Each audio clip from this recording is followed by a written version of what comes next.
এখান থেকে আমাদের ফোকাস শুধু ম্যাচ বাই ম্যাচ। 5টা আজকে একটা জিতলাম, আরও 4টা আছে, বাট ম্যাচ বাই ম্যাচ আমরা চিন্তা করতেছি। ওইটা জিতলে অবশ্যই আমাদের জন্য ভালো হইতো। কিন্তু হেরে আমরা একটু ব্যাকফুটে আছি, তারপরেও ইনশাল্লাহ চেষ্টা করতেছি সবাই সবার বেস্টটা দেওয়ার।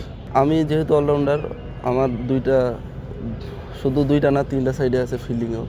তো সব ডিপার্টমেন্টে যখন যেটা ডিমান্ড, ওই ডিমান্ড অনুযায়ী খেলার চেষ্টা করবো ইনশাল্লাহ।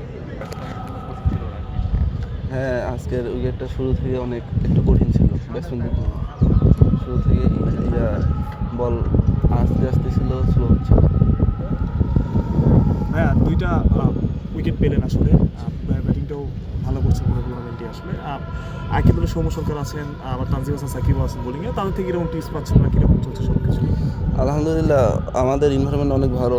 সবাই ম্যাক্সিমাম ন্যাশনাল লেভেল প্লেয়ার, বড় ভাইরা। যে যে সমস্যাগুলো ফেস করতেছি সবগুলোর সলিউশন ওনাদের কাছ থেকে পাচ্ছি, খুব ভালো লাগতেছে। আমি বোলিং ডেইলি স্টিনকে ফলো করি, আর এমনি সাকিব আল হাসানকে। আজকে তো জিতলেন আসলে, আপনার কি মনে হয় যে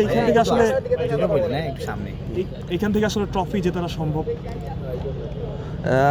এখান থেকে আমাদের ফোকাস শুধু ম্যাচ বাই ম্যাচ। 5টা আজকে একটা জিতলাম, আরও 4টা আছে, বাট ম্যাচ বাই ম্যাচ আমরা চিন্তা করতেছি।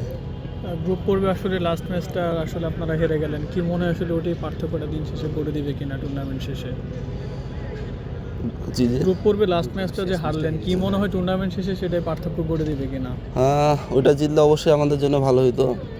কিন্তু হেরে আমরা একটু ব্যাকফুটে আছি, তারপরেও ইনশাল্লাহ চেষ্টা করতেছি সবাই সবার বেস্টটা দেওয়ার। আপনার ব্যক্তিগত টার্গেট কি টুর্নামেন্টে? এখন যে আরও 4টা ম্যাচ আছে আমাদের মধ্যে, আপনার টার্গেট কি? আমি যেহেতু অলরাউন্ডার, আমার শুধু দুইটা না 3টা সাইডে আছে ফিল্ডিংয়েও। তো সব ডিপার্টমেন্টে যখন যেটা ডিমান্ড, ওই ডিমান্ড অনুযায়ী খেলার চেষ্টা করবো ইনশাল্লাহ। ভাই, শুরুর দিকে টিম কম্বিনেশনের কারণে একটু সুযোগটা কম আসছিল আপনার।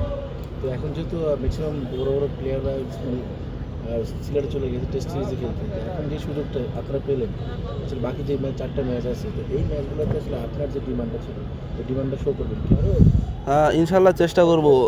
সুযোগের জন্য অপেক্ষা করতেছিলাম, ওইভাবে নিজেকে রেডি করতেছিলাম মেন্টালিভাবে। তো ইনশাল্লাহ চেষ্টা করব ম্যাচ বাই ম্যাচ ভালো করার। ভাই, এনসিএল টি20 হলো, এখানে দুর্দান্ত বোলিংটা করেছেন। সো এত ভালো করার পরে এখানে আসলে দলে ভালো ভালো তারকা পেসার থাকার কারণে সুযোগটা পান নাই। সো এই সময়টা আসলে কি হতাশ ছিলেন বা মেন্টালি নিজেকে কীভাবে? না, মেন্টালিভাবে হতাশ ছিলাম না, নিজেকে ওইভাবে রেডি করতেছিলাম যখন সুযোগ পাবো। এই টিমগুলোতে হয় কি, সুযোগ কম আসে, সুযোগগুলো কাজে লাগাইতে হয়। তো ওইভাবেই নিজেকে রেডি করতেছিলাম।